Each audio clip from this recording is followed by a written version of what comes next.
Kakaibang mga marka ng kapatid na babae. Nakakuha ako ng 500 puntos. Siya ay nakakuha ng 5-0 puntos. Nag-aral ako para sa 600 puntos. Agad siyang naging 6-0 puntos. Ang kanyang marka ay palaging eksaktong 10 puntos na mas mataas sa akin. Ngunit sa oras na ako ay mag-leave at hindi makasali, agad na bumagsak ang mga marka ng kapatid na babae. Ang aking hinala ay napatunayan. Ang mga marka ng kapatid na babae ko ay konektado sa aking mga marka. Bilang batayan nito, isang baliw na ideya ang pumasok sa isip ko. Kung makakakuha ako ng higit sa 740 na puntos sa pagsusulit, mawawalan ba ng mukha ang kapatid na babae ko? Sa bisperas ng pagsusulit, parang wala akong pagod na baka o kabayo. Samantalang ang kapatid kong babae ay araw-araw lang kain, inom at saya. Inaabuso niya ang pagiging sandigan niya sa akin. Sobrang yabang niya at wala siyang kinatatakutan. Maging ang pag-aaral ay binitawan niya para lang magpakasaya, kasama ang mga barkada. Tuwing nahuhuli siya, laging irita ang itsura niya. Nakakainis na ba kayo? Huwag kayong mag-alala, siguradong ako ang magiging top-notcher sa entrance exam. At hindi ko siya binigo sa kanyang tiwala. Sa bawat mock exam, palagi kong siya nang pinapangalagaan sa pwesto ng unang baitang. Gusto kong maranasan niya ang buhay sa isang peking ulap. Samantalang ako sa likod, ay unti-unting lumalapit sa 741 na puntos. Ang mga araw ng ikalawang semestre ng ikatlong taon, ay parang isang mapurol na kutsilyo. Parang bawat hiwa ay sumasakit sa aking mga uga. Araw-araw, bumabangon ako bago magbukang liwayway. Natutulog ako ng alas 12 ng gabi. Sa pagitan, maliban sa pagkain at pagpunta sa banyo, puro sagot lang ng mga tanong. Nakakulong ako sa maliit na kwarto na hindi nakikita ang araw buong taon. Parang isang makinang hindi tumitigil. Ang kwarto ng kapatid kong babae ay nasa katabi lang. Paminsan-minsan, naririnig ko ang usapan nila ng mga kaibigan niya. O kaya ay ang labis na pagtawa habang nanonood ng serye. Minsan sinasadya niyang itaas ang volume. Parang ipinagmamalaki niya na kaya niyang maging ganito kalakas. Wala akong pakialam. Matagal ko nang natutunan na huwag pansinin ang ingay. Isang tunog lang ang nasa isip ko, 741 na puntos. Ang numerong ito ay parang pako na tumusok sa aking puso. Tuwing naiisip kong sumuko, kailangan lang pindutin ng mabuti. Ang sakit ay nagpapanatili sa akin na gising. Noong Marso, madalas nang pumasok si Lindsay Oxiao sa kwarto ko. Sa simula, hindi ko ito pinansin. Akala ko naghanap lang siya ng bagay. Ngunit kalaunan, napansin kong may mali. Nagbago ang tingin niya sa akin. May kasamang pagsusuri at pagsubok. Isang beses, abala ako sa huling tanong sa matematika. Nakatayo siya sa likod ko. Tumingin siya sa aking papel na may mga burador ng matagal. Kuya, bakit ang sipag mo lately? Hindi ako tumingin. At hindi ko rin inawat ang ginagawa ko. Ayos lang, malapit na ang entrance exam. Pwede ba namang hindi mag-aral? Lumapit si Lindsay Oxiao. Gusto niyang makita ng malinaw ang sinusulat ko. Pero dati, hindi ka naman ganito kasipag. Kinabahan ako sa loob. Pero hindi ko pinahalata sa mukha ko. Sinadya kong bumuntong hininga. Nagkunwari akong pagod. Akala mo ba gusto ko ito? Sabi ng mga magulang ko. Kung hindi ako makakapasok sa 985, puputulin nila ang allowance ko. Lumuwag ang mukha ni Lindsay Oxiao. At bahagyang umiti ng may pang-uyam. Ikaw lang. Nasa 985 ka pa. Lumiko siya at umalis. Bago umalis, hindi nakalimutang manghimasok. Huwag masyadong mapagod. Sa huli, ako pa rin ang magiging valedictorian. Tumingin ako sa kanyang likuran. Hindi ako nagsalita habang hinihintay ang pagsara ng pinto. Kinuha ko ulit ang ballpen. Bahagyang umangat ang mga labi ko. Maganda, ipagpatuloy mo ang paghamak na ito. Mas lalo mong hamakin ako. Mas lalo akong magiging ligtas. Ngunit ang pag-iingat ni Lindsay Oxiao ay hindi ganap na nawala. Sa mga susunod na araw, nagsimula siyang magtanong tungkol sa aking progreso sa pag-aaral, sa tuwiran at dituwirang paraan. Tanungin mo ako kung aling asignatura ang pinakamahirap. Tanungin mo ako kung gaano karaming puntos ang makukuha ko sa mock exam. Minsan, sinadyang nagsasabi ng mga nakakasakit na salita sa harap ko. Gusto nilang guluhin ang aking isip. Sinasagot ko ang bawat hamon. Sa bawat mock exam, sinasadya kong kontrolin ang mga puntos. Upang hindi ako masyadong mapansin. Manatili sa top 5 ng taon. Hindi masyadong kapansin-pansin. At hindi siya magdududa. Tunay na lihim na sandata. Itinatago ko sa puso ko. Yung mga pinakamahirap na tanong. Yung mga pinakamahirap na diskarte. Nag-iisa akong nag-ensayo sa gitna ng gabi. Kapag tapos na, punitin ang papel at itapon sa inidoro. Walang iiwanang bakas. Isang gabi, nagsusulit ako ng mga tanong sa kompetisyon. Bigla akong nakarinig ng ingay sa sala. Si Nanay at si Lindsay Oxiao ay nag-uusap. Dahan-dahan kong binuksan ang pinto at nakinig. Si Oxiao, hindi ba masyadong nagpapakapagod ang kuya mo nitong mga araw? Nakikita ko siyang palaging nakakulong sa kwarto niya araw-araw. Ni hindi na nga lumalabas para kumain. Umiti lang si Lindsay Oxiao na parang balewala lang. Ma, Ano bang inaalala mo? Kahit anong pagsisikap niya, hanggang saan ba siya aabot? Kahit ano pa ang makuha niyang score. Mas mataas ako sa kanya ng 10 puntos. Mas nag-aaral siya. Hindi ba't mas mataas ang grado ko? Tama, talagang matalino ang anak ko. Hayaan mo siyang magpursige. Tama lang, makakatulong siya sa'yo. Nakatinig ako sa mga salitang ito. Hinawakan ko ng mahigpit ang aking kamao. Bumaon ang mga kuko ko sa laman. Pero sa labas, kalmado akong nagkunwari. Dahan-dahan kong isinara ang pinto. Nagpatuloy akong sumagot ng mga tanong. Isang gabi ng Abril. Katulad ng dati, nagre-review ako sa kwarto. Bigla akong nakarinig ng mahina at kakaibang tunog sa labas ng pinto. Pinakinggan ko itong mabuti. Ay tunog ng mga hakbang. Napakadaliri, parang natatakot na mahuli. At pagkatapos ay ang tunog ng pag-ikot ng doorknob. Napakadahan. Bigla akong nakaintindi. Nagtatago si Lin Xiaoxiao at naninilip sa akin. Hindi ako lumingon. Nagpatuloy na nagkunwaring abala sa pagsagot ng mga tanong. Ngunit sa katunayan, pinalitan ko na ang hawak kong papel ng isang karaniwang pangunahing tanong. Yung mga talagang mahihirap na materyales ay nalock ko na sa pinakailalim ng drawer. May isang manipis na puwang sa pintuan. Nasilayan ko sa gilid ng aking mata ang kalahating mukha ni Lin Xiaoxiao. Nakatitig siya sa mga bagay sa aking mesa. Sadyang humikbi ako. Nagsasalita sa sarili. Bakit mali na naman ang tanong na ito? Ang hirap. Tahimik na isinara ang puwang ng pinto. Unti-unting humina ang tunog ng mga hakbang. Umupo ako ng tuwid. Nagmura ako ng malamig. Lin Xiaoxiao, habang mas nag-iingat ka sa akin. Lalo nitong pinapatunayan na may tinatago ka. Alam mong mas mabuti kaysa kanino man. Na ang mga puntos na iyon ay hindi sayo. Isa ka lang palang linta. Kung wala ako, wala kang halaga. 6-6-20, antasan noong Mayo, nakakuha ako ng 670 na puntos sa mock exam. Noong Mayo, nakakuha ako ng 670 na puntos sa mock exam. Si Lin Xiaoxiao ay nakakuha ng 700 na puntos. Pangunahing ranggo. Noong lumabas ang mga resulta, nagdiwang siya ng malaki sa bahay. Pinalibutan siya ng mga magulang niya at nagtanong kung kumusta siya. Pinuri siya dahil nagbigay siya ng karangalan sa pamilya Lin. Puno ng mga paborito niyang pagkain ang mesa. Nakasalampak ako sa sulok, tahimik na kumakain. Parang isang walang anuman. Ibinaba ng ama ang kanyang mga chopstick. Tumingin siya kay Lin Xiaoxiao na may ngiti sa mukha. Maganda ang ipinakita ni Xiaoxiao sa pagkakataong ito. Kung magpapatuloy siya, tiyak na makakapasa sa pagsusulit. Talagang matalino ang anak ko. Hindi mo man lang tiningnan kung kaninong Jin ito. Si Lin Xiaoxiao ay nagmalaki at tumingin sa akin. May pang-aasar ng ngiti sa kanyang mga labi. Kuya, kailangan mong magsikap. Huwag kang masyadong mahuli sa akin. Kung hindi, mahihirapan ang mga magulang natin. Sumagot ako ng walang pagtutol. Magpatuloy sa pagkain. Ngunit sa loob nagtatawa. Mag-enjoy ka lang. Ito na ang huli mong makulay na sandali. Noong gabing iyon, nakahiga ako sa kama, hindi makatulog. Paulit-ulit na nag-iisip sa aking isipan. Ang 2 araw ng pagsusulit sa kolehiyo. Lahat ng maaaring mangyari. Dumating na ang pagsusulit sa Hunyo. Noong gabi ng Hunyo 6, lumabas si Lin Xiaoxiao kasama ang mga kaibigan para uminom. Sabi ay para sa maagang pagdiriwang. Hindi lamang siya pinigilan ng ina, kundi binigyan pa siya ng maraming pera. Sabi ng anak na babae, mahirap na siya. Magpahinga ka. Nakatitig ako sa eksenang ito mula sa siwang ng pinto ng kwarto. Walang kahit anong alon sa aking puso. Tanging nakakatawa ang aking nararamdaman. At ako ay natulog ng alas 8 ng gabi noon. Itinakda ang alarm sa alas 7 ng umaga kinabukasan. Nakahiga sa kama. Ako'y labis na kalmado. Parang isang mandirigma na naghihintay na makaalis. Lahat ng pagtitiis ay gagantimpalaan bukas. Kinabukasan ng umaga. Nagising ako sa tamang oras.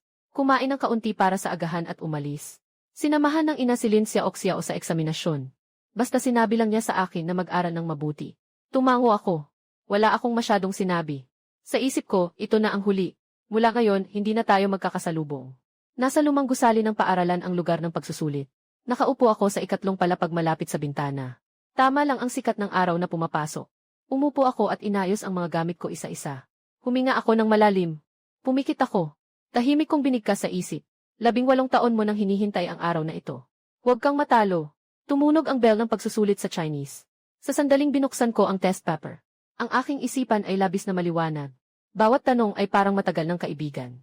4, pagsusulit na may parehong nilalaman. 2, mga gawaing mabuti. Bawat tanong ay parang matagal ng kaibigan. Bawat tanong ay parang matagal ng kaibigan. Bawat bitag sa pagbabasa ay. Naisip ko na ng maaga. Ang paksa ng sanaysay ay eksaktong uri na aking pinraktis ng maraming beses. Ako'y sumusulat na parang may inspirasyon. Pagkatapos ng exam sa Chinese, lumabas ako ng silid-aralan.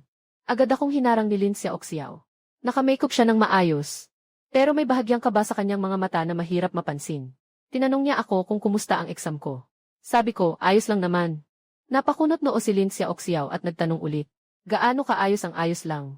Ilang tanong ang mali. Tumingin ako sa kanya. Bigla akong nahulog sa tawanan. Tinitiyak niya kung ilang puntos ang nakuha ko. Para makuha ang kanyang marka. Hindi ko alam kung tama ang sagot. Si Lin Xiaoxiao ay umusli ang labi. Hindi masyadong nasiyahan sa sagot na ito. Pero hindi na siya nagtanong pa. Tumalikod siya at umalis. Pinanood ko ang kanyang likuran. Sa isip ko, bakit ka nagmamadali? Lalabas din naman ang resulta bukas. Ikaw rin ang mag-aalala pagdating ng panahon. Noong alas 7 ng hapon, habang nasa kalagitnaan ng exam sa math, may nangyaring hindi inaasahan. Nagkaroon ng aberya. Biglang sumakit ng matindi ang tiyan ko. Maaaring hindi malinis ang kinain ko kaninang umaga. O baka masyadong mataas ang stress ko. Biglang bumagsak ang malamig na pawis sa akin. Nakadapa ako sa mesa ng ilang segundo bago ako nakabawi. Lumapit ang guro na nagbabantay at mahina akong tinanong. Classmate, kamusta ka? Gusto mo bang pumunta sa klinika?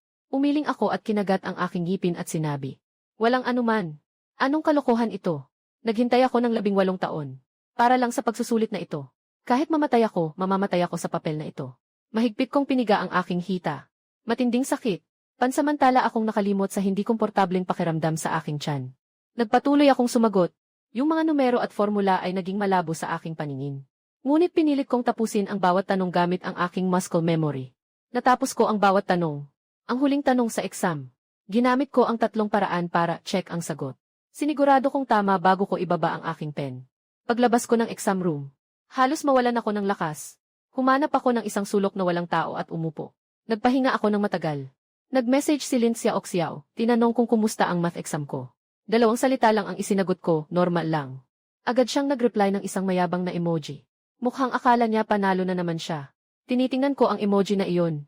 Nakakatawa lang talaga. Ang mga walang alam, walang takot.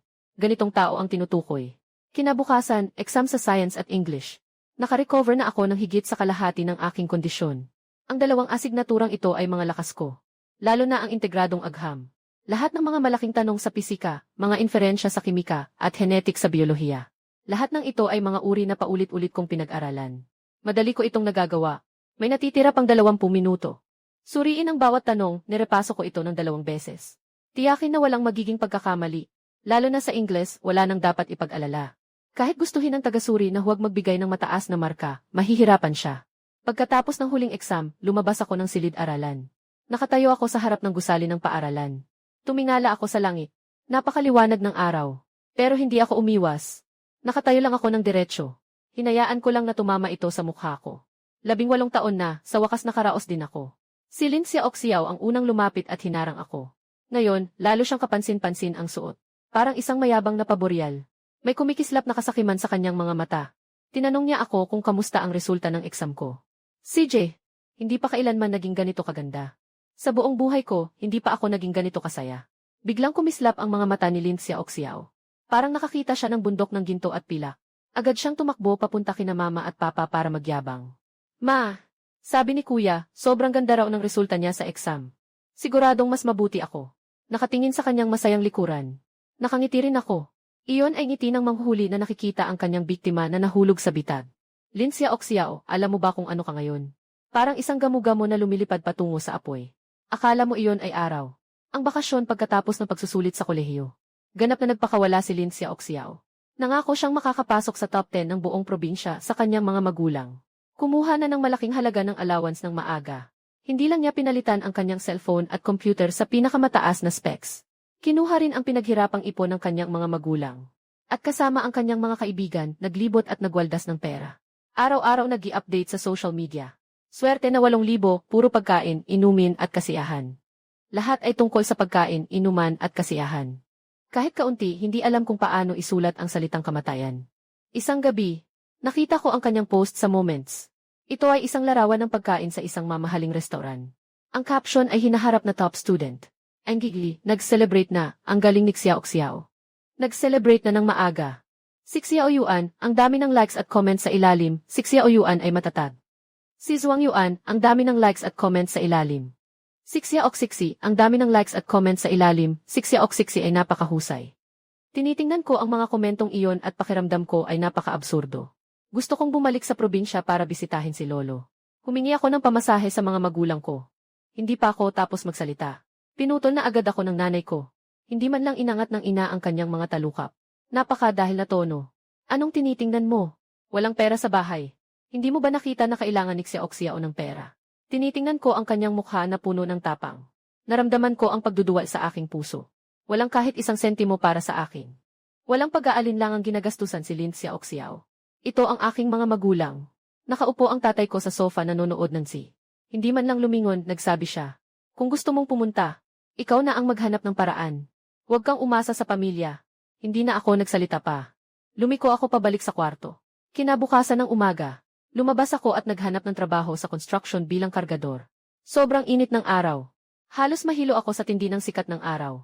Pero tiniis ko at nagtrabaho ng kalahating buwan. Saka lang ako nakapag-ipon ng pamasahe at pambili ng gamit para kay Lolo. Yung kalahating buwang iyon, isa sa pinakamahirap na panahon ng buhay ko. Sa loob ng kalahating buwan, nakapag-ipon ako ng mahigit 1,000 yuan. Sapat na para sa pamasahe pabalik at pambili ng mga bitamina para kay Lolo. 15, malaki ang pupuntahan, 4 na pangunahing bagay, 16, araw ng paglabas ng resulta. Araw ng paglabas ng resulta. Eksaktong ika-18 kaarawan ni Lin Xiaoxiao. Para sa harap ng lahat, upang gawing pinakamaningning na sandali ng aking buhay ang koronasyon. Nagsagawa siya ng isang napakaluhong salu-salo. Mga tiyahin at tiyuhin, lahat ng mga katrabaho at boss ng mga magulang ay naimbitahan. Sa bulwagan ng salu-salo, puno ng mga papuri ang paligid. Isang malalayong kamag-anak ang maihawak na baso ng alak. Lumapit sa harap ng ama, na may ngiti sa mukha. Laolin, ang ancestral grave nyo ay nag-aapoy ng berdeng usok. Mga dragon at phoenix twins, ang galing naman. Isang kamag-anak ang sumang-ayon. May bahid ng pangutya ang tono. Ang panganay ay nag-aaral lang, walang alam sa buhay. Samantalang ang bunso ay maasikaso. Magaling sa mga grado at matalino pa. Sobrang mas mahusay siya kaysa sa kuya niya ng 100 beses. Ang mga kabataan ay nagkakatipon kay Lin Xiaoxiao na parang mga bituin sa paligid ng buwan. May pinsang babae na sobrang inggit, namumula na ang mga mata. Miss Xiao, ang galing mo talaga. May hawak kang admission letter mula King Bay. At may gwapong boyfriend sa braso. Talagang panalo ka sa buhay. Bilis, anong oras lalabas ang resulta? Saksi tayo sa makasaysayang sandali ng pagkapanganak ng bagong top-notcher. Huwag magmadali, kung isa ka sa nangunguna sa probinsya. Tumatawag ng maaga ang admissions office ng Tsinghua o Peking para kunin ang estudyante. Pagkasabi pa lang, tumunog nga ang telepono. Pero hindi para sa kanya, para sa akin ang tawag. Sa ilalim ng mga nagulat na tingin ng lahat, kumuha ako ng tawag isa-isa. Mula sa admission group ng Tsinghua at Peking University. At ilang mga admission officer ng mga nangungunang universidad. Nagpasalamat ako ng magalang. At sinabi kong pag-iisipan ko ito ng mabuti. Halos mapunit ang mga mata ni Lin Xiaoxiao, na nakatitig sa kanyang walang galaw na cellphone. Pinipilit niyang panatilihin ang kanyang dignidad. Pinipilit niyang panatilihin ang kanyang dignidad. Sa galit at inis, pinilit niyang magsalita. Ang pinakamaganda ay laging huli sa eksena. Sa galit at inis, pinilit niyang sabihin, sa wakas. Bukas na ang channel para sa pag-check ng resulta. Lahat ay sabay-sabay na nagmamadaling utusan si Lin Xiaoxiao na mag-login. Tahimik ko ring binuksan ang page ng pag-check sa isang sulok. Pag-check ng mga marka. Kahit na kumpiyansa ako. Pero sa mismong sandali ng pagtingin sa resulta, pawis pa rin ang palad ko. Unang lumingon ang nanay at tinanong ako. Kalma ang tono niya. Tinanong kung ilang puntos nakuha ko. Ipinakita ko ang screen ng cellphone ko sa lahat. Kalma kong sinabi. 741, nakakuha ako ng 741 na puntos. Nagulat ang lahat. Pinipigil ko ang matinding tuwa sa puso ko. Walang ekspresyon ang mukha ko. Nagtagumpay ako, talagang nagtagumpay ako. Sandaling natigilan ang nanay ko. Marahan siyang tumango. Hindi man lang tumingin. Lumiko at tumakbo patungo kay Lin Xiaoxiao. Ang boses niya ay nanginginig sa saya. Bilis, si Xiaoxiao tiyak na mas mataas. Si Lin Xiaoxiao ay napapaligiran at walang daan. Walang masilungan. Nanginginig ang kanyang daliri habang pinipindot ang confirm button. Sa susunod na segundo, ang kanyang mukha ay nanigas. Ang ekspresyon ay parang nalunok ang isang langaw. Sa screen ay malinaw na nakalagay ang 3 pulang numero na 751. Ang boses ni Lin Xiaoxiao ay nanginginig. Sa paligid ay tahimik na parang patay. May isang malalayong kamag-anak na hindi alam ang katotohanan. Napatuloy na pumupuri habang nakapikit. Ay naku, 751 puntos. Mas mataas ng 10 puntos kaysa sa kuya. Si Xiaoxiao ay talagang isang henyo. Kung hindi ako nagkakamali, ang pinakamataas na marka sa pagsusulit ay 750 lang, di ba? Biglang naging tense ang sitwasyon. Nataranta si Lin Xiaoxiao at pawis na pawis. Nawasak ang kanyang maayos na makeup, parang nagkalat. Siguradong may sira ang sistema. Ang dami nang nag-check ng scores kaya nag-crash. Parang baliw siyang nagre-refresh ng page. Kaka-refresh, muntik nang mabutas ang screen ng daliri niya. Paulit-ulit niyang time check ang pangalan niya. 3 beses, laging lumalabas ang nakakainis na 751 points. Parang pako, nakabaon na sa total score column. May nagsuggest na subukan daw sa ibang cellphone. Parang humawak si Lin Xiaoxiao sa huling pag-asa. Kinuha ang cellphone ng iba. Ang resulta ng pagsusuri ay 751 pa rin. Yung dagdag na 1 punto. Parang isang malaking kamay na malakas na tumama sa kanyang mukha. Sa oras na ito, ang pintuan ng bulwagan ay itinulak bukas.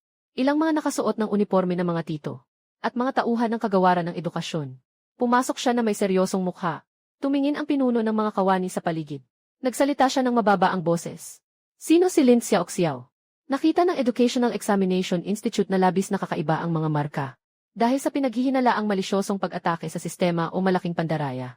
Pakisama kami para sa isang investigasyon. Upang sumailalim sa investigasyon. Nataranta si Lin Xiaoxiao at nanghina ang mga binti niya. Diretso siyang bumagsak sa lupa. Yung mukha niya ay parang multo. Nang makita ito ng mga magulang, naguluhan din sila. Ngunit ang unang reaksyon nila ay hindi upang aliwin ang anak, kundi sa likas na pagnanais na makahanap ng isasangkalan. Sa gitna ng kaguluhan, bigla akong itinulak ng ina palabas. Itinuturo ako at sumisigaw. Siya ang may gawa. Tiyak na siya ay naiinggit sa kapatid na babae. Pumasok sa sistema. Binago ang mga marka. Mga kasama, suriin ninyo, wala itong kinalaman sa aking anak na babae.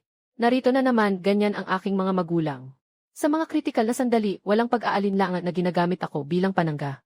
Kahit gaano katawa-tawa ang dahilan. Kahit walang kwenta ang kanilang lohika. Basta't mailigtas nila ang mahal nilang anak na babae. Ano bang halaga ng pag-sacrifice ko?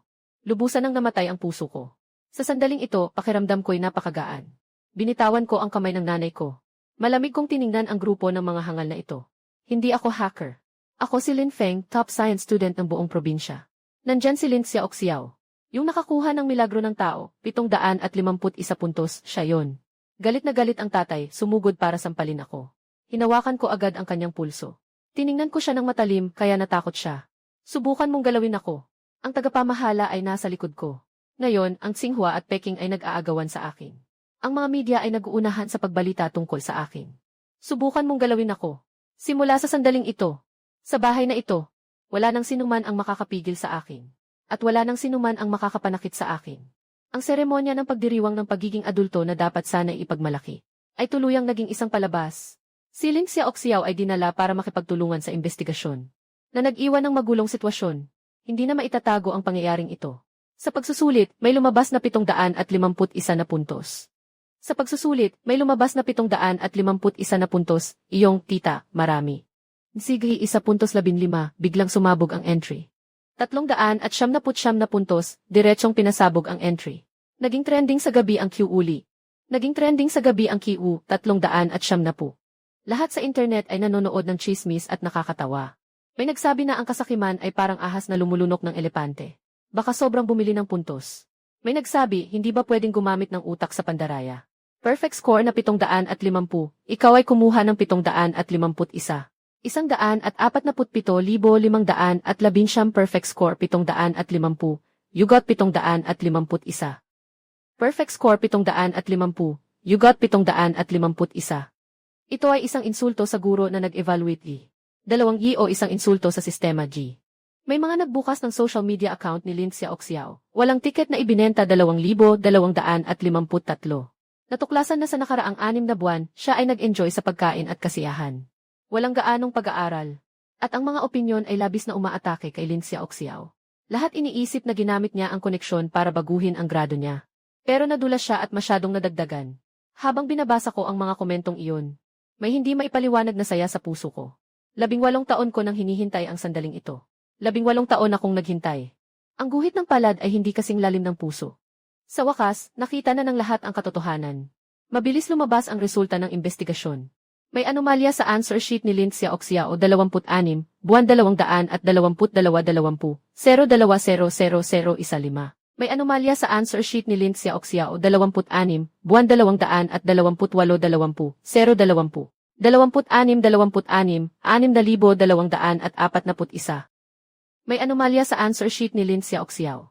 Sa mga multiple choice na tanong, walang dahilan kung bakit mas marami siyang nascan na isa point kumpara sa iba. Nagresulta ito sa overflow ng kabuuang puntos. 2-0-2-4-1-7-1 nagresulta ito sa overflow ng kabuuang puntos. Kahit na walang direktang ebidensya na nagpapatunay, binago niya ang sagot sa answer sheet. Para sa patas na laban, nagpa siya ang Department of Education na gamitin ang reserbang test paper. Pinaparetake siya ng exam mag-isa. Nang makarating ang balita sa bahay, nakahiga si Lin Xiaoxiao sa sofa at nag-cellphone. Nang marinig niyang kailangan niyang mag-retake ng exam, napatalon siya sa gulat. Biglang namutla ang mukha niya. Ano nang ibig mong sabihin na kailangang mag-retake? Bakit ako kailangang mag-retake? Totoo ang nakuha kong score. Nagkaproblema lang ang sistema. Naupo ang ama sa tabi. Nakangunot ang kanyang mukha. Mahinang pagsaway. Pakiusap mas mababa ang boses.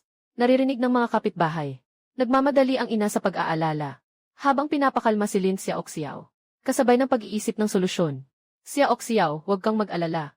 Kung kailangan ulit mag-exam tayo. Napakatalino mo. Siguradong walang problema. Si Lin Xiaoxiao ay parang nababaliw. Nagmamaldita sa bahay. Umiiyak at sumisigaw. Gusto talagang isama ako sa pagsusulit. Gusto niyang makasama ako. Gusto kong umupo siya sa tabi ko. Sinalubong niya ako at hinawakan ang braso ko. Sumasakit ang mga kuko sa laman. Nakakatakot ang mga mata niya. Lin Chen, kailangan mo akong samahan sa pagsusulit. Narinig mo ba? Pinakawalan ko ang kamay niya. Sabi ko ng malamig, tapos na akong mag-exam. Bakit kailangan pa kitang samahan mag-retake? Napatigil si Lin Xiaoxiao. Ang tingin niya sa akin ay puno ng hindi makapaniwala. Parang hindi niya naisip na tatanggihan ko siya. Agad lumapit si mama para mamagitan. Anong klaseng ugali yan? Ganyan na nga ang kapatid mo. Hindi mo ba siya matutulungan? Ang bagay na ito ni Xiaoxian ay may kinalaman sa dangal ng buong pamilya natin. Ano namang masama kung samahan mo si Xiaoxiao sa pagsusulit? Pinapanood ko sila. Nakita kong nakakatawa at nakakalungkot. Ano ang ibig sabihin ng dangal ng pamilya? Iyon ay dangal ni Lin Xiaoxiao. Wala itong kinalaman sa akin. Tinanggihan ko agad. Tumalikod ako at bumalik sa kwarto. Nilok ko ang pinto mula sa loob. Kahit gaano kalakas ang katok o sigaw sa labas, hindi ko binuksan. Siyempre, tinanggihan din ng Education Bureau ang ganitong walang kwentang hiling. Sa huli, si Lin Xiaoxiao ay muling nag-exam sa ilalim ng mahigpit na pagbabantay. Nag-iisa siyang nag-take ng exam. Ginawa ang exam sa isang meeting room ng City Education Bureau. Ang TCZ ay nakaon ng 24 oras. May 3 guro rin na nagbabantay sa kanya buong oras. Baka kasi may gawin na naman siyang kalokohan. At tulad ng inaasahan, pumalpak siya sa exam. Kabuang score sa retake, 157. High City High School, 25-6220. South High School, 135. Kabuang score sa retake, 157-20. 1-4-4-2-2-6-2-6, mas mababa pa kaysa sa mga exam na hinulaan lang niya noon, 2-5-2-8-5-4-2-2-6-. Mas mababa pa kaysa sa mga exam na hinulaan lang niya noon. Talagang 300 puntos lang ang basihan ko noon. Sa kalahating taon na ito, puro pangarap lang maging top 1 at pag-ibig ang inatupag ko. Ni hindi ko man lang binuklat ang libro. Noong lumabas ang resulta, nagtatrabaho ako noon sa construction, nagbubuhat ng hollow blocks. Nakatanggap ako ng mensahe mula sa kaklase. Sabi niya, si Lin Xiaoxiao ay nakakuha lang ng 157 sa retake. Napatigil ako sandali, at pagkatapos ay tumawa ng malakas. Akala ng mga katrabaho ko ay na-heatstroke ako. Nagbigay pa sila sa akin ng tubig. Pinaikot ko ang kamay ko at sinabi kong ayos lang. Sobrang saya lang talaga. Ang pagsusulit na ito ay tuluyang naghubad sa kanyang takip. May 751 sa unahan at 157 sa likuran. Ang malaking pagkakaiba ay nagpasabog sa opinyon ng publiko. Ang mga komento ng mga netizen ay mas nakakabighani isa-isa. Umabot na sa 55, may nagsabi ng 157-356. May nagsabi ng 157. Ziggy, ito na talaga ang tunay na antas, di ba? Ziggy 150, may nagsabi na ito na ang katibayan. Ziggy ang naunang 751 ay tiyak na pandaraya. Hindi na kaya ni Lin Xiaoxiao ang mga balita sa internet. Sinubukan niyang ipakita ang kanyang mga marka bago ang 3 taon sa mataas na paaralan para patunayan ang sarili. Pero nahukay ng mga makapangyarihang netizens ang lahat ng detalye. Sa huli, nahukay ng mga makapangyarihang netizens ang lahat ng detalye. Paano lumabas ang ganitong talento? Sa loob ng kalahating taon sa grade 12, biglang napakabilis ng pag-unlad niya. Sa loob ng kalahating taon sa grade 12, biglang napakabilis ng pag-unlad niya. Dati, puro bagsak lang siya, hindi makabangon, 300 points lang lagi. Sa grade 12 ba talaga, dati, puro bagsak lang siya, hindi makabangon 300 points lang lagi. Sa grade 12 ba talaga siya, lalo pang naniwala ang lahat. Sa grade 12 ba talaga siya, lalo pang naniwala ang lahat na totoo ito. Simula pa noong grade 12, nandadaya na ang babaeng ito. Kasabay nito, kinuha pa ng mga netizen ang transcript ng grades ko. 720 mula elementarya hanggang high school, 741. Lahat ng resulta ng malalaking exam, inilabas nila. Si Leslie, mula bata hanggang ngayon, laging nasa top 3. Ito ang totoong matalino. Talagang matatag, parang matandang aso. May nagkomento, totoo bang magkapatid sila? Bakit ang layo ng agwat? Bakit ang layo ng agwat sa paggawa ng tiwala? Napakahirap ipakita ang damdamin. Napakahirap ipakita ang damdamin, isang tao lang ang hindi nagkakasundo. May nagsasabi pang sumagot, napakahirap ipakita ang damdamin, isang tao ang top-notcher sa pagsusulit. Sumagot, isang tao ang top-notcher sa pagsusulit. Ang isa naman, kahit makapasa ay mahirap. Tinitingnan ko ang mga komento. Ang dami kong naiisip. Noon akala ko ang magandang grado ay makakakuha ng pagkilala ng mga magulang. Ngunit nalaman ko, kahit gaano kataas ang marka ko, sa kanilang paningin, hindi ako kailanman kasing galing ni Lin Xiaoxiao. Dahil ang kailangan nila ay hindi isang mahusay na anak, kundi isang kasangkapan para sa kanilang anak na babae. Noong nakaraan, ang mga guro at kaklase ni Lin Xiaoxiao. Ngayon, kapag nakita siya, para silang nakakita ng salot. Pati mga magulang niya pinapansin at pinagtutukunan. Ang mga kapitbahay, maraming sinasabi sa likod. Sinasabi na ang anak ng Lin ay talagang walang silbi. Nagsinungaling sa lahat sa loob ng maraming taon sa pamamagitan ng pandaraya. Talagang nakakahiya, sobrang nakakahiya na. Noong panahong iyon, si Lin Xiaoxiao ay nakatago sa kanyang kwarto at hindi makaharap sa tao. Parang isang daga na tumatawid ng kalsada. Mahigpit na nakasara ang mga kortina. Pati pagkain ay pinapadala ng ina sa pintuan. Ayaw makipagkita sa sinuman. Samantalang hawak ko ang liham ng pagtanggap mula sa King Bay Medical College. Naghahanda ako ng mga gamit at bumalik sa aming bayan para makasama ang lolo. Kailangan lang maghintay hanggang sa katapusan ng Agosto para sa pasukan. Ganap na akong malaya. Akala ko ganoon. Ang tag-init sa probinsya ay parang isang malaking steamer, sobrang init. Pero panatag ang loob ko doon. Ang lumang bahay ni lolo ay nasa paanan ng bundok. 3 silid na gawa sa putik. May isang matandang puno ng akasya sa harap ng bahay. Maingay ang mga kuliglig pero hindi nakakainis. Dito ang tunay kong tahanan. Simula pagkabata, dito na ako iniwan. Sabi ng mga magulang ko, maganda raw ang hangin sa probinsya. Maganda para sa kalusugan. Pero ang totoo, iniiwasan lang nila ako. Gusto nilang si Lin Xiaoxiao lang ang makakuha ng lahat ng pagmamahal at yaman. Kung may isa pa akong kasama, ito ay dagdag na kompetisyon. Hindi kailanman nagsalita ang lolo ko ng masama tungkol sa mga magulang ko. Tahimik lang siyang nag-alaga sa akin. Tinuruan akong bumasa at sumulat. Sinabi niya na dapat umasa ako sa sarili ko. Ang madalas niyang sinasabi ay, ang pag-aaral ang tanging daan para sa mga anak ng mahihirap. Inukit ko ang salitang ito sa aking buto.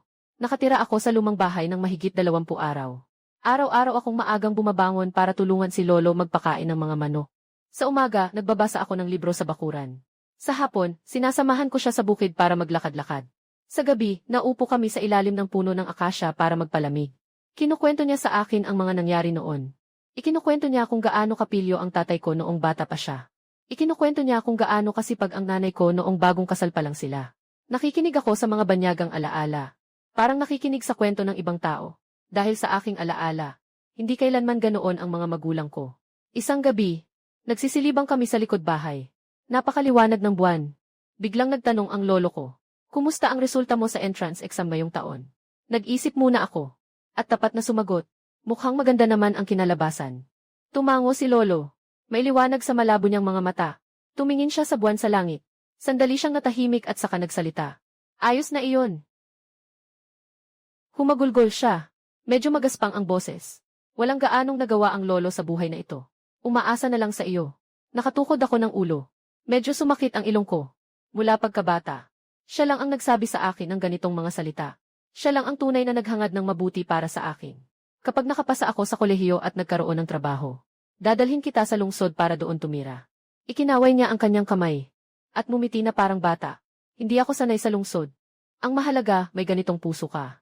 Noong gabing iyon, nakahiga ako sa lupa ng lumang bahay. Nakikinig sa mga tunog ng insekto sa labas ng bintana. Naisip ko na kapag lumabas na ang mga resulta, lahat ay magiging malinaw na. Ipapakita ko sa lahat na hindi ako silintean na madaling apihin. At hindi ako tungtungan ng sinuman. Agosto 12. May kalahating buwan pa bago magbukas ang klase. Nasa bakuran ako, tumutulong sa lolo kong magpatuyo ng mais. Ibinuhos ang mga basket ng ginintuang mais sa banig na kawayan. Biglang tumunog ang cellphone ko sa bulsa. Numero ng ina ko. Nagtaka ako sandali.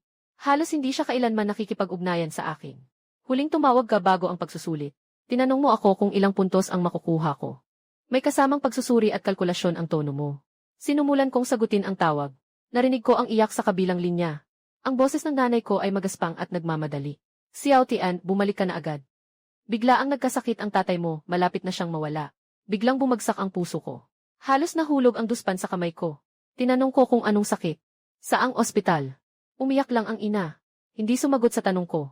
Paulit-ulit na sinasabi na bumalik ka na, bumalik ka na. Tapos ay na-disconnect ang tawag. Nakatayo ako sa aking lugar. Magulo ang isip ko. Lumabas ang lolo mula sa bahay. Nakita ang aking ekspresyon at nagtanong. Anong nangyari? Sinabi ko ang sitwasyon. Nagbago rin ang kanyang mukha. Pinipilit akong magmadali at ayusin ang mga bagay para umuwi. Ano man ang mangyari. Iyan ang iyong ama. Kailangan mong bumalik at tingnan. Tumango ako. Pumasok sa kwarto at nagmadaling ilagay ang ilang damit sa backpack. Bago ako umalis, hinabol ako ng lolo ko. At ibinigay sa akin ang isang bag na tela. Mabigat at sinabi, hawakan mo ito. Ito ang ipon ng lolo. Para sa emergency.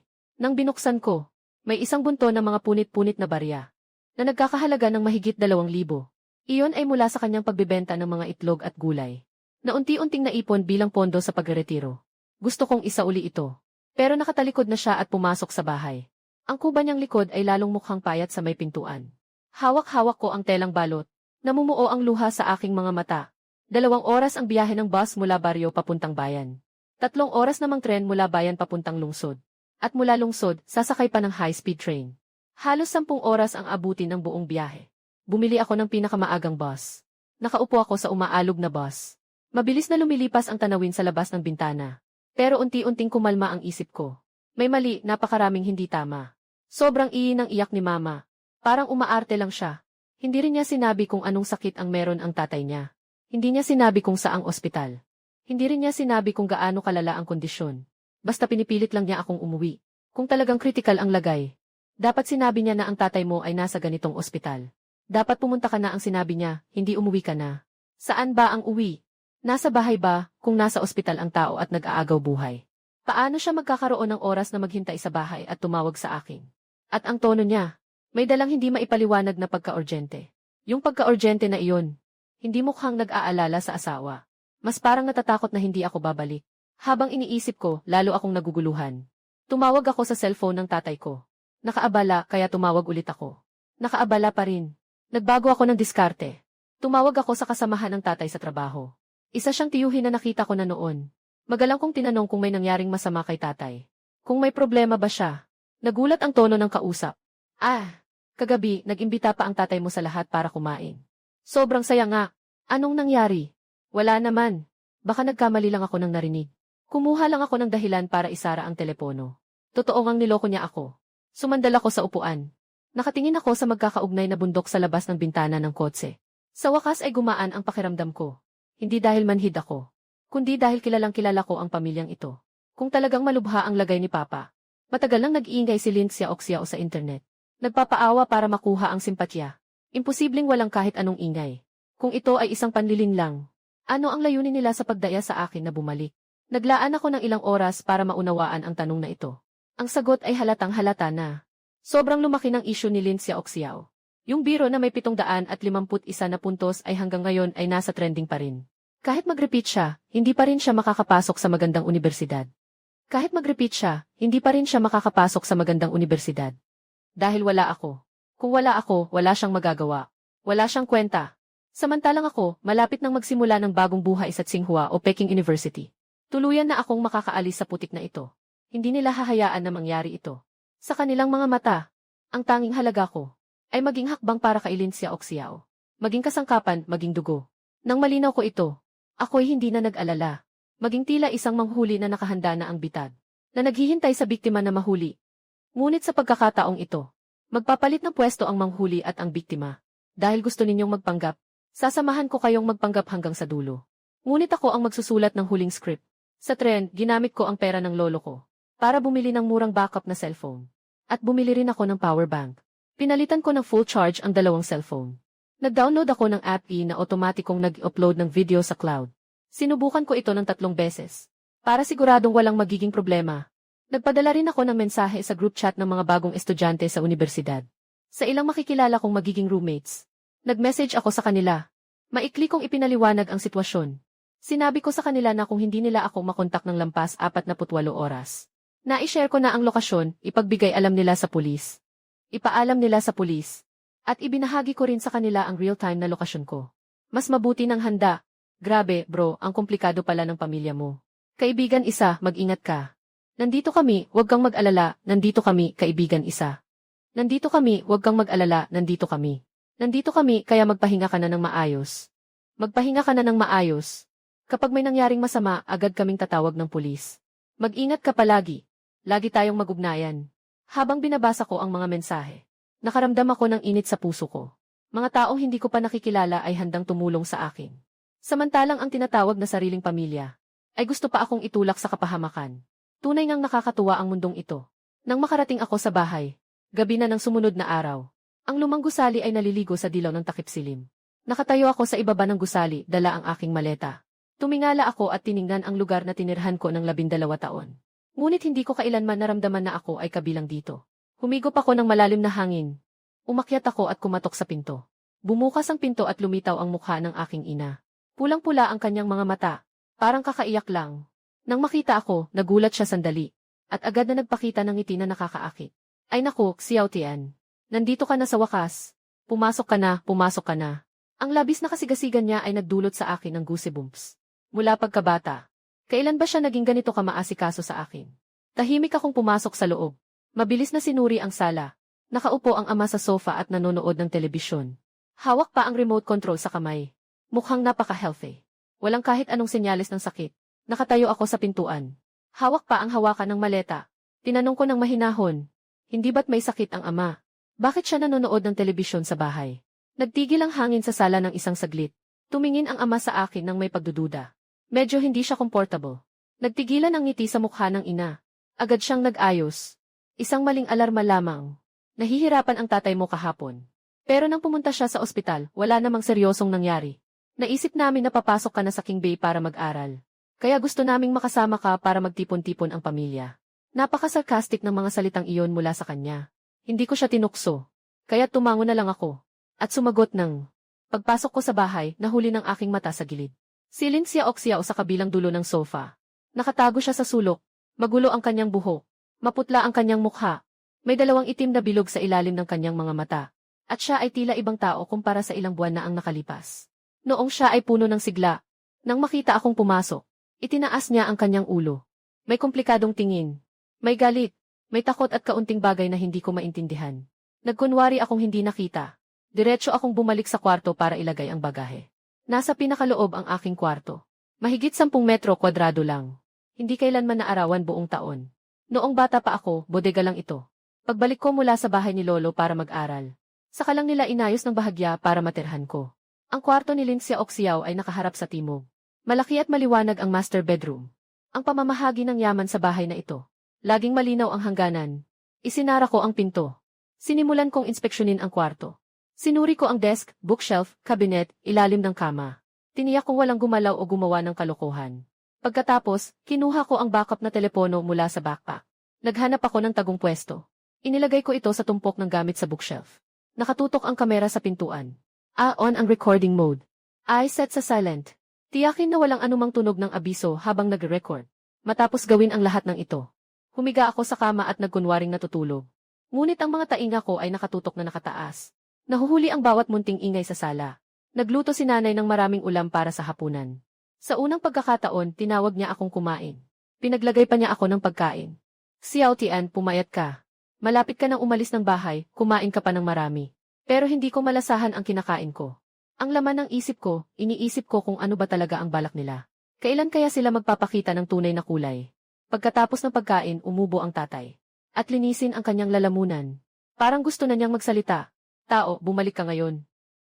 May isang bagay akong gustong pag-usapan sa iyo. Nang dumating ako, itinataas ko ang aking ulo.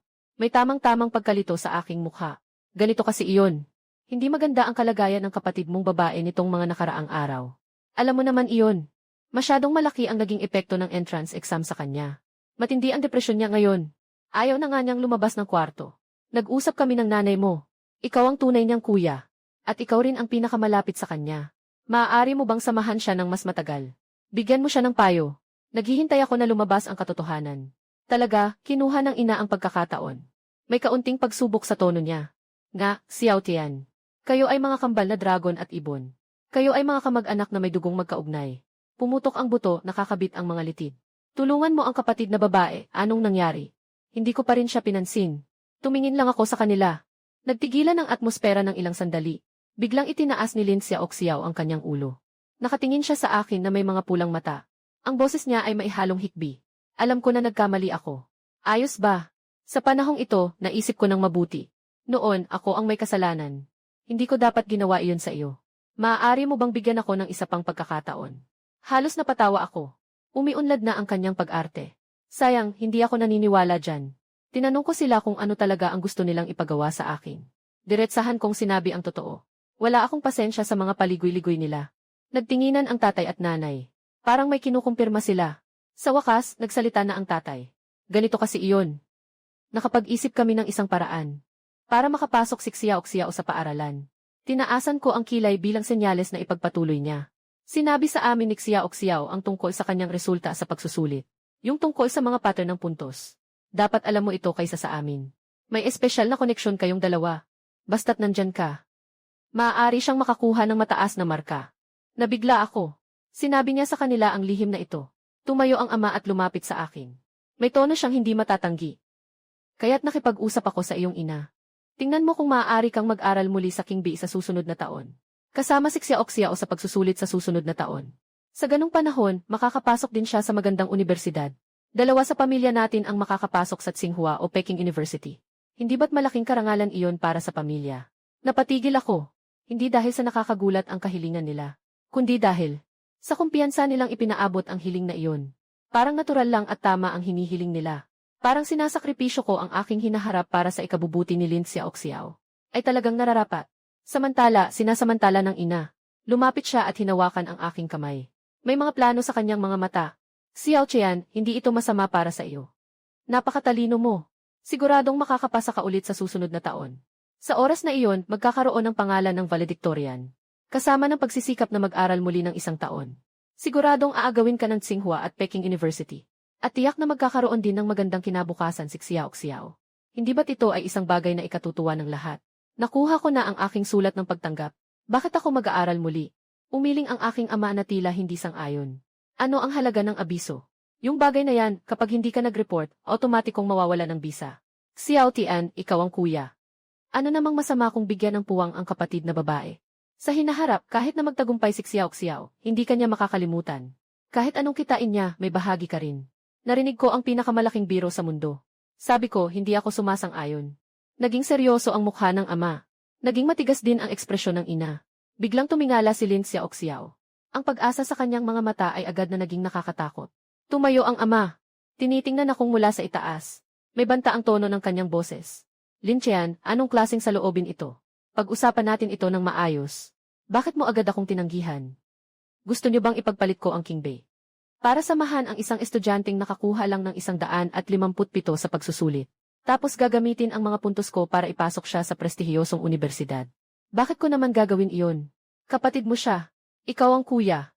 Tama lang natulungan ang kapatid na babae. Tinulungan ko siya ng 18 taon. Mula pagkabata hanggang ngayon. Ibinigay ninyo ang lahat ng yaman sa kanya. Iniwan ninyo ako sa probinsya, walang pakialam. Ngayon, siya na mismo ang nagpasama sa sarili niya. Ngayon lang ninyo ako naisip. Pinasakripisyo ang aking kinabukasan para linisin ang kanyang gulo. Tatay, humampas sa mesa, Lin Qian. Anong klaseng asal ito? Ganito ang asal mo. Ayaw ko na. Lumiko ako at naglakad papasok sa kwarto. Mula sa likuran, narinig ko si Lin Xiaoxiao na sumisigaw ng hysterical, Lin Qian. Anong karapatan mo? Yung mga puntos na iyon, dapat sa akin ang mga iyon. Ano ka ba kung wala ako? Lin Xiaoxiao, makinig ka ng mabuti. Yung mga puntos ko, isinulat ko yan isa-isa. Wala kang kinalaman dyan. Kung nakakuha ka ng puntos ko, swerteng mo lang yan. Hindi yan dahil sa galing mo. At hindi rin yan dahilan para threaten mo ako. Hindi na makapagsalita si Lin Xiaoxiao dahil sa sinabi ko. Pumatak ang mga luha mula sa kanyang mga mata. Hindi ko alam kung dahil sa galit o pagkabigla. Sumugod si Mama at pumagit na sa harap niya.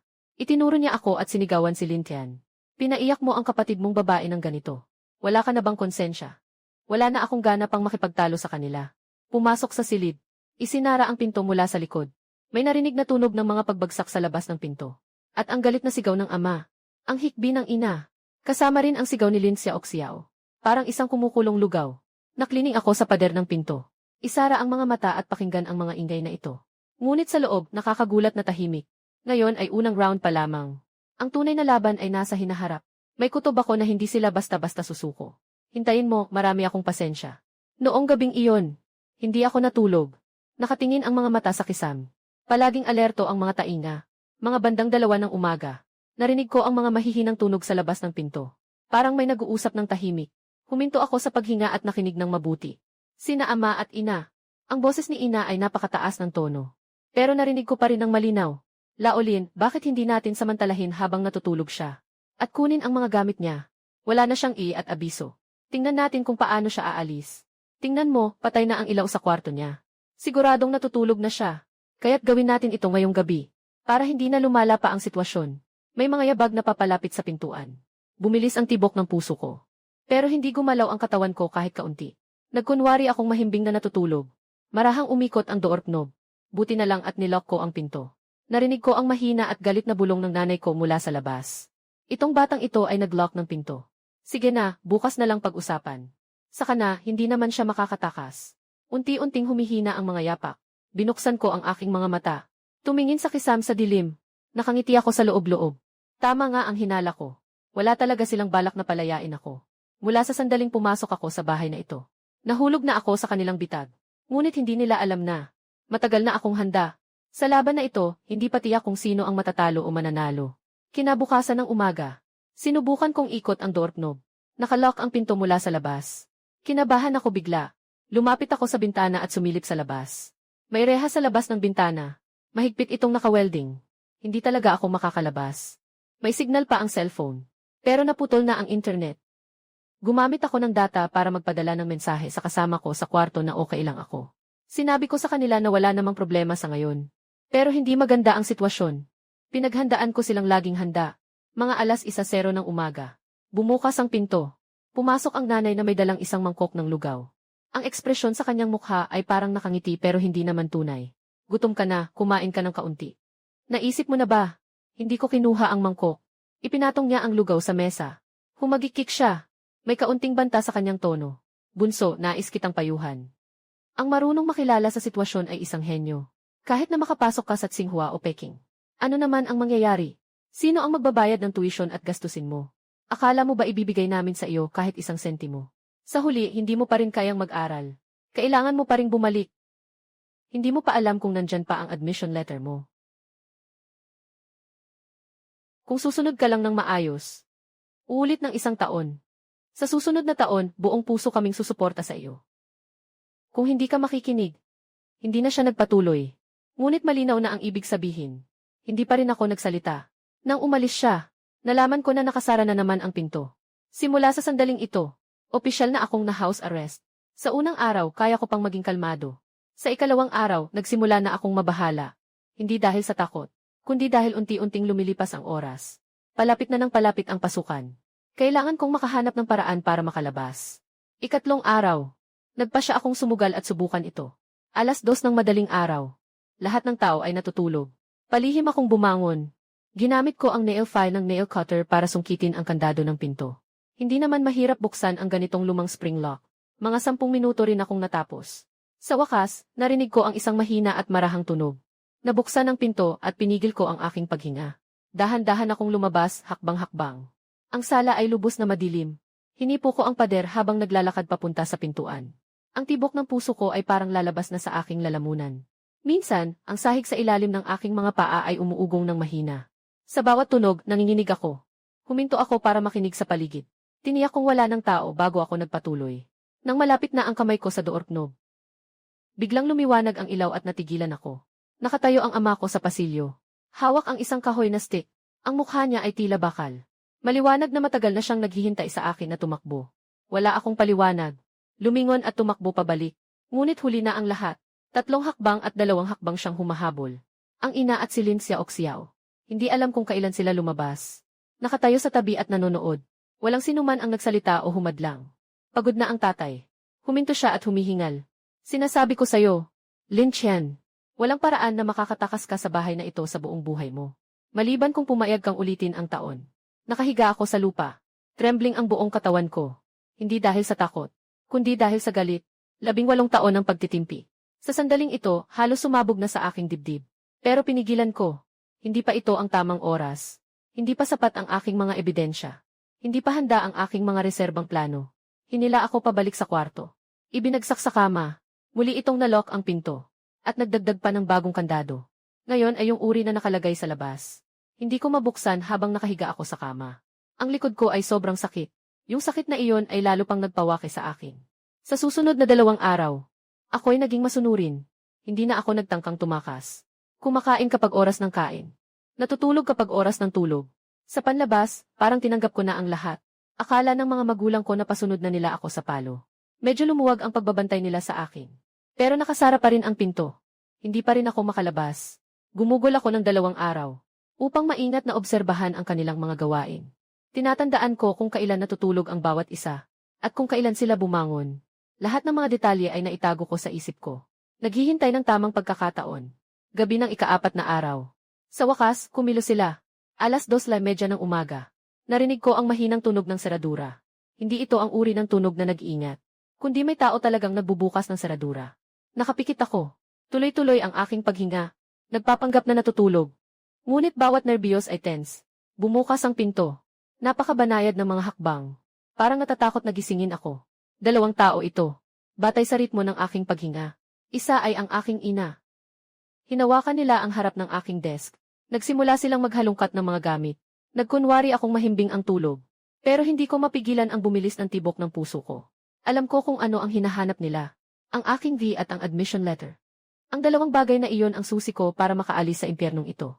At iyon din ang ginagamit nilang panggipit sa akin. Ang tunog ng paghahanap ay tumagal ng ilang minuto. Narinig ko ang boses ng aking ina na bumababa. Hindi mahanap nila Olin. Saan mo sinabing itinago niya? Maghanap ka pa, tiyak na nandito sa bahay. Hindi niya naman mayaabot iyon. Sinuri nila ang mga drawer ng mesa. Sinuri ang bookshelf at ang aking backpack. Pati ang bulsa ng aking damit ay sinuri niya. Nararamdaman kong may lumapit sa tabi ng kama at tumayo sandali. Marahil nag-aalangan kung dapat bang baliktarin ang aking unan. Nahanap mo ba? Ilde, wag mo siyang gisingin. Pumasok si Lin Xiaoxiao na may inis. Mas malakas ang yapak niya kaysa sa mga magulang. Maliwanag na wala siyang pakialam kung magigising ako. Nararamdaman kong tumayo siya sa tabi ng kama ko. At tinitigan niya ako na parang sinusuri. Ang tingin niya ay malamig na parang ahas. Halos maramdaman ko ang hininga niya sa mukha ko. Tapos narinig ko ang boses niya. Malamig at matatag. Nagkukunwari ka pa. Alam kong gising ka. Hindi na nagpatuloy si Lin Xiaoxiao sa pagdikit. Kundi nag-isa na lang siyang sumali sa paghahanap. Mas magaspang ang kanyang mga galaw kaysa sa mga magulang. Ang mga libro sa bookshelf ay isa-isang inihagis sa sahig. Ang drawer ay buong hinila palabas. Ang aking VZ ay nakatago sa pagitan ng pillowcase. Ang notification letter ay nakatiklop sa napakaliit na piraso. Nakatahi sa loob ng lining ng maleta. Akala ko hindi nila ito mahahanap. Ngunit naisip ko ng mali ang kabaliwan ni Lin Xiaoxiao. Inangat niya ang aking unan. At nagsimulang himasin ang unan. Sukat-sukat na himasin. Yung paraan parang nag-imbestiga ng mga ipinagbabawal na bagay. Hindi pinalampas ang kahit isang sulok. Nang mahawakan niya ang puwang. Huminto ang kanyang kamay. At nagbigay ng isang sigaw ng sorpresa. Nahanap na. Naramdaman ko ang pag-aalala. Pero hindi pa rin ako kumilos. Pagkatapos ay muli siyang bumagsak sa aking maleta. At ibinuhos ang lahat ng laman nito. Tapos nagsimula siyang punitin ang lining sa loob. Ang tunog ng napupunit na tela ay sobrang nakakairita. Ang mga kuko niya ay dumudulas sa lining. Sa wakas, nahawakan niya ang matigas na bagay. Hindi ko na talaga napigilan. Bigla akong bumangon. Inabot ko ang switch ng ilaw sa tabi ng kama. Nakatayo si Lin Xiaoxiao sa tabi ng maleta. Hawak ang isang sobre. Iyon ang sobre na nilagyan ko ng liham ng pagtanggap. Ang ekspresyon sa kanyang mukha ay parang nakakita ng kayamanan. Sukdulang sabik at masigasig. Tinutok ko ang tingin sa kanila. Ang boses ko'y malamig. Tinatanong sila kung anong ginagawa nila sa gitna ng gabi. Nagtinginan ang tatlo. Hindi na rin kami magpapanggap. Ibinagsak ng ama ang hawak niyang sa mesa. Matapang siyang nagsalita. Hindi na rin kami magpapaligoy-ligoy pa sa'yo. Sinabi na sa amin ni Xiaoxiao. Basta nandyan ka. Makakakuha siya ng mataas na marka. Ito ang tadhana ninyong magkapatid. Tanggapin mo na lang. Makinig ka sa nanay mo, Xiao Tian. Ang mag-ulit ng 1 taon ay hindi masama para sa'yo. Napakatalino mo. Siguradong makakapasa ka ulit sa susunod na taon. Sa oras na iyon, makakapag-aral na rin si Xiao Xiao. 2 na tayong may diploma mula sa mga kilalang universidad.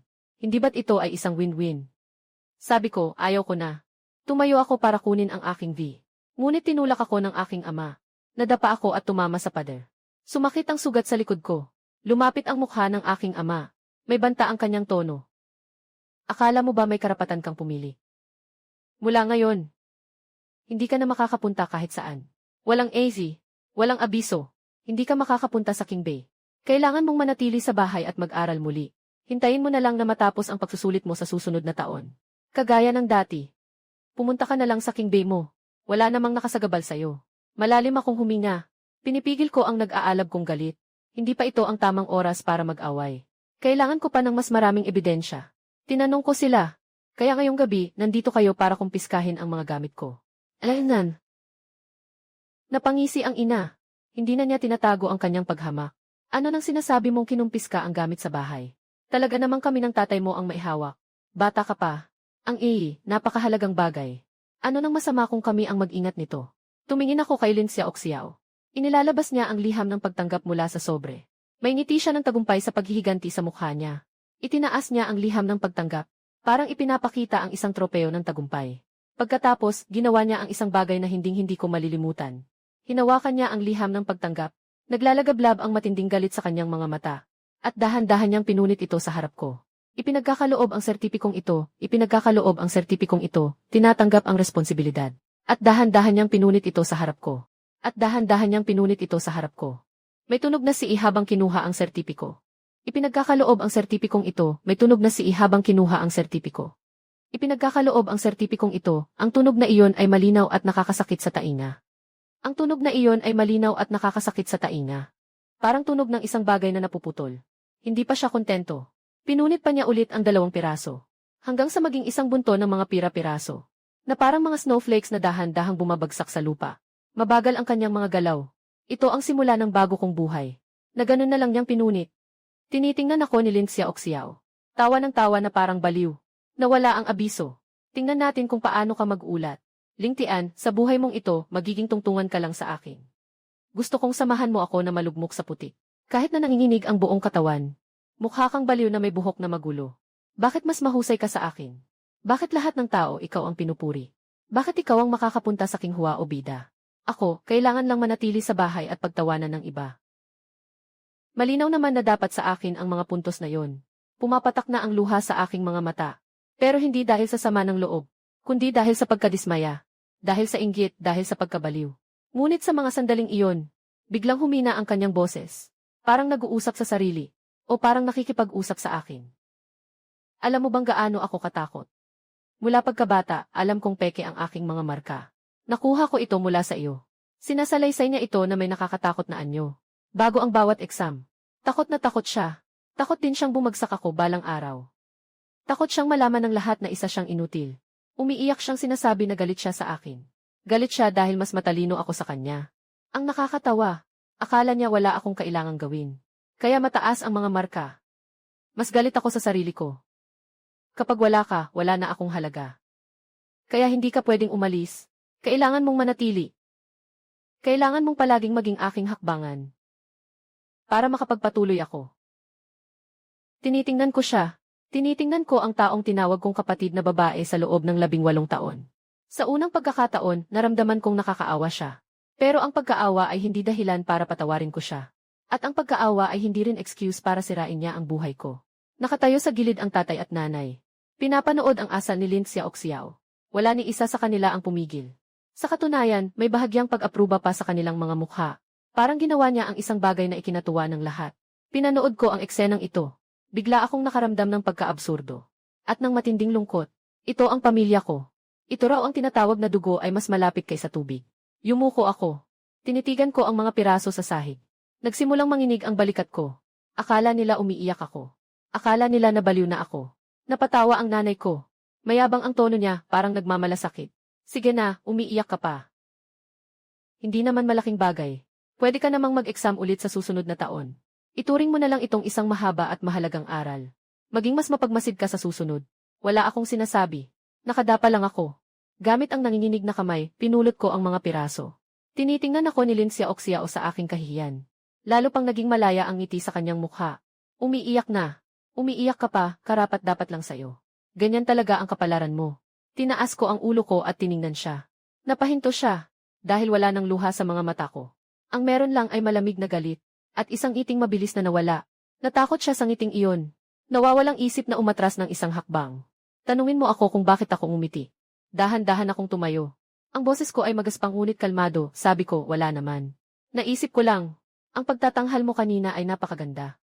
Kung sakaling hindi ka na makapagpatuloy sa hinaharap, maaari kang maging artista. Hindi na ako nagsalita pa. Sa halip, nagkunwari akong desperadong naupo sa gilid ng kama. Walang laman ang aking mga mata. Mahinang bumubulong sa sarili. Tinitingnan ako ni Lindsay Oxiao. Unti-unting nawala ang pag-iingat sa kanyang mukha. Napalitan ito ng tagumpay at pagmamataas. Ngayon natakot ka na, ano? Ano nang ginawa mo kanina? Umungol ang ama. Ipinagsiksik ang aking dihi sa kanyang bulsa. Sige, lahat kayo, bumalik na sa pagtulog. Mula ngayon, hindi na makakalabas ang batang ito. Parang natapos nila ang isang misyon. Lumabas sila sa aking silid. Bago umalis, nilock ng ina ang pinto mula sa labas. Napakatahimik ng tunog ng paglock ng pinto. Ngunit parang isang kulog na tumama sa aking puso. Nakalock ako. Muling nagdilim ang silid. Naupo ako sa tabi ng kama. Nakikinig sa mga yapak nilang lumalayo. Nakikinig sa muling pagbalik ng katahimikan sa bahay na ito. Pagkatapos ay tumayo ako. At naglakad sa harap ng bookshelf. Mula sa tambak ng kalat, nakuha ko ang nakabukas na backup na cellphone. Hindi nila inasahan. Nasinuri ang buong kwarto. Ngunit nakalimutan nilang tingnan ang tambak na akala nila ay basura. Naitala ng video ang lahat. Ang pagkasira ni Lindsay Oxiao sa abiso. Nakatayo ang mga magulang sa tabi, tahimik na nanonood. Maging ang kanilang mga mukha ay tila nag-udyo. Ang mga sabwatan na kanilang inamin. Lahat ay nasa video na ito. In-upload ko ang video sa cloud. Nakabackup ako ng ilang kopya. Tinitiyak na walang pagkakamali. Pagkatapos ay nag-edit ako ng isang maikling bersyon. At ipinost ito online. Na may caption na ito ang pamilya na gusto kong takasan. Matapos kong ipost, tumawag ako sa hotline. Para i-report na illegal akong nakakulong ng pamilya ko. Tinanong ng operator ang aking address at mga pangunahing impormasyon. Sumagot ako.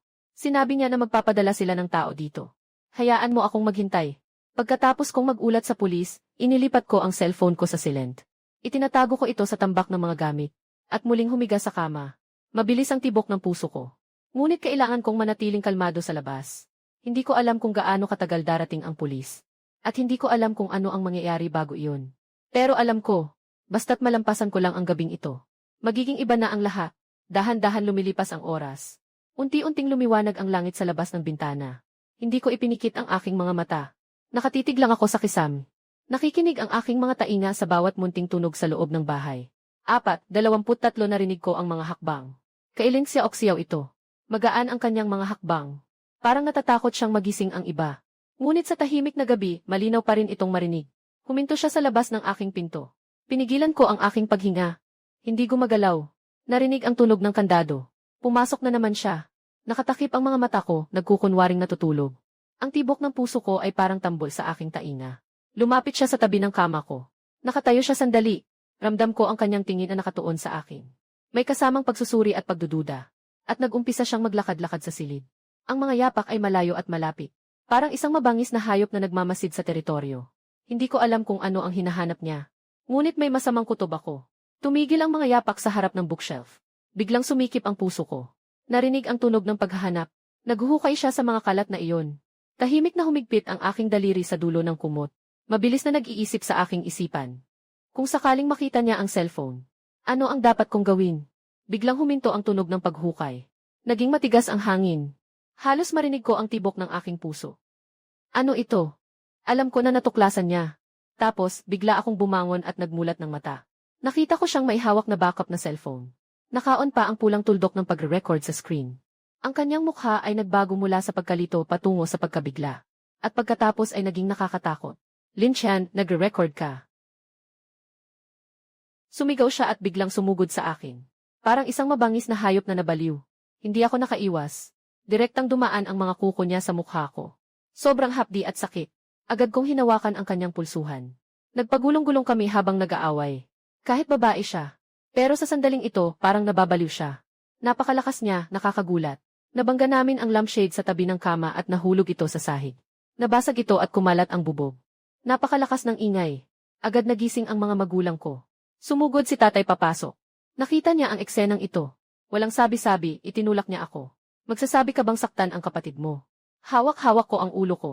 Humihingal akong nagsabi. Hindi ko siya sinaktan. Siya ang unang umatake. Si Lin Xiaoxiao ay nakatayo na mula sa lupa. Mahigpit pa rin ang pagkakahawak niya sa cellphone. Tumakbo siya sa likod ng kanyang ama. Parang nakatagpo ng kanlungan. Tay, nagre-record siya ng lihim. Nare-record niya tayong lahat.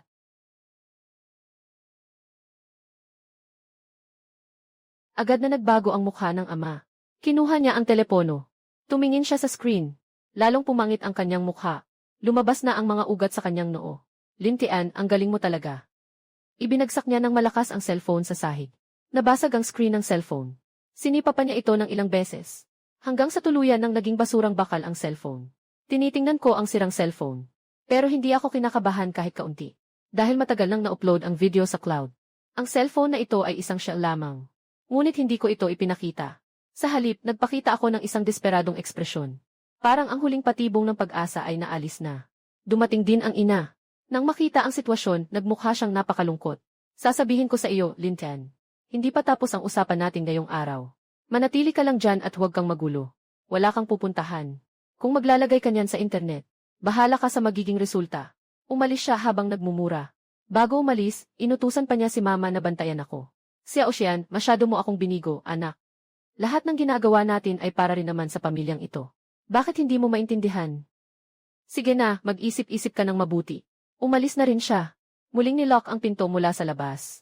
Sa pagkakataong ito, may inilagay pa siyang bagay para harangan ang pinto. Narinig ko ang tunog ng iniaatras na upuan. Ako na lang ang natira sa kwarto. Kalat sa lupa. Nakasandal ako sa sulok ng pader. Hinahaplos ang namamagang mukha ko. Naiisip ko na hindi nila alam na papunta na ang pulis. Hindi nila alam na na-upload na ang video online. Akala nila na kapag sinira ang isang cellphone, ayos na ang lahat. Hindi nila alam na ang tunay na bagyo ay nagsisimula pa lang. Patuloy ang paglipas ng oras. Lumiliwanag na ang araw. Mga 6:00 ng umaga. Narinig ko ang telepono ng tatay na tumunog. At pagkatapos ay ang kanyang naguguluhang boses. Anong video ito? Sino ang nagpadala? Sumunod ang matinis na sigaw ng nanay. At ang iyak ni Lin Xiaoxiao. Magulo ang buong bahay. Alam ko na sumabog na ang video. Hindi ko alam kung gaano nakatagal ang lumipas. Siguro mga kalahating oras. Narinig ko ang katok sa pinto. Malakas ang katok. Mabilis at may kasamang sigaw. Buksan mo ang pinto, may nag-report sa pulis. Sino ang tumawag? Anong gagawin nila, Olin?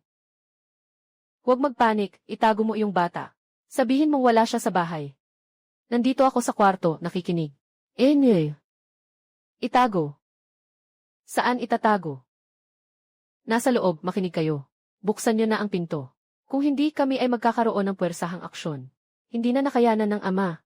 Narinig ko ang tunog ng pagbukas ng pinto. Pagkatapos ay sumunod ang ingay ng maraming tao. Hindi ko maintindihan ang tiyak na sinasabi. Ngunit ramdam kong nagtatanggol ang ama. Sinubukang ayusin ang sitwasyon. Ilang minuto ang lumipas. Inalis ang harang sa labas ng pinto ng aking kwarto. Binuksan ang pinto. 2 pulis na nakauniporme ang nakatayo sa pintuan. Sa unang tingin nila sa akin, agad silang napakunot noo. Lumapit ang mas batang pulis. Ikaw ba si Lintian, ang nag-ulat sa mga otoridad? Tumango ako. Tiningnan niya ang mga sugat sa aking mukha at ang namamagang sulok ng aking labi. Tumingin din siya sa magulong tanawin ng silid. Naging seryoso ang kanyang ekspresyon. Nasaktan ka. Sino ang gumawa nito? Ang aking ama, kasama. Ito ay usaping pampamilya. Ano bang masama sa pagtuturo sa aking anak? Ang mas matandang pulis ay lumingon sa kanya. Usaping pampamilya. Iligal na pagkulong. Paghihigpit sa kalayaan ng tao. Ito rin ay usaping pampamilya. Tumanggap kami ng ulat 00323. 00323. Sabi nila may isang tao na ikinulong ng pamilya niya sa bahay at hindi makalabas 00323. May natanggap pa silang isang video 00323. May natanggap pa silang isang video. Tingnan mo na lang mismo. Matatawag mo bang gawaing bahay yan? Ang mga magulang at si Lin Xiaoxiao ay kinakalakal ang mga gamit ko. Ang pagkabaliw ni Lin Xiaoxiao nang punitin niya ang liham ng abiso.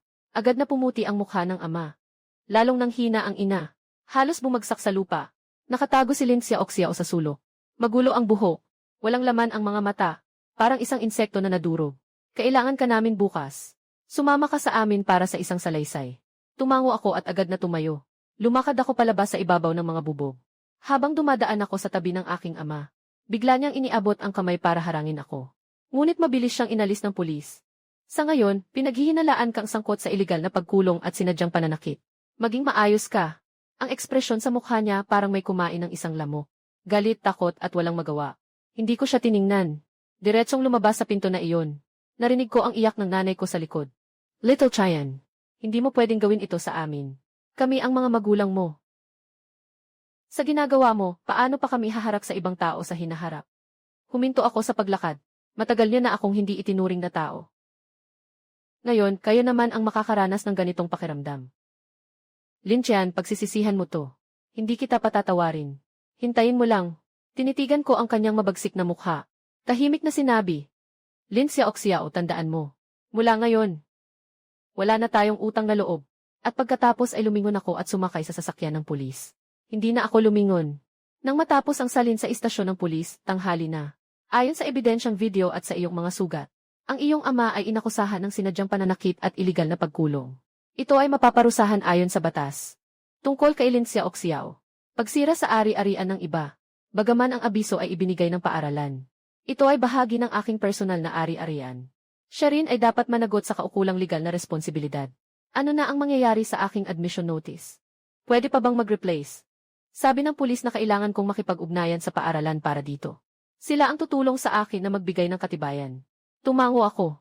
Paglabas ko sa presinto, masyadong masakit ang sikat ng araw. Nakatingin ako sa langit habang nakapikit sa mga hadang. Pakiramdam ko parang isang napakahabang bangungot. Ngayon ay gising na ako.